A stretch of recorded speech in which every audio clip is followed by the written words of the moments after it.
Okay. Okay. So the next question is, post COVID-19, what do we see is getting back to normal?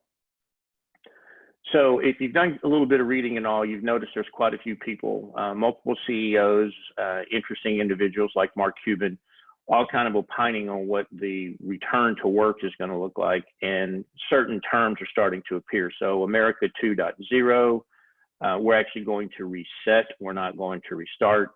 And I believe what people are saying is that it took the pandemic to realize that we actually could work in a highly dispersed environment, and all of the technology that's out there is allowing people to be incredibly effective and efficient from home.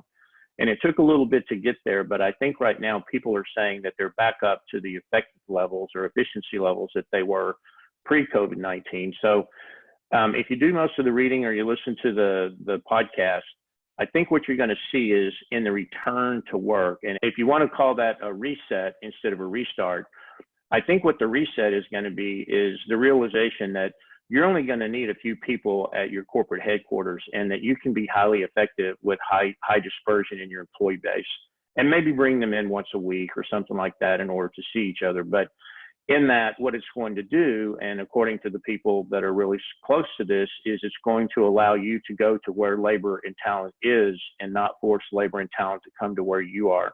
And I believe that's going to be probably the single largest thing to help digital workers, because in the world of automation and intelligent automation, a digital worker doesn't have to come into the office. It can live in the cloud. Any single worker can access it. It's secure, and it can do the job whether you're in the office or not.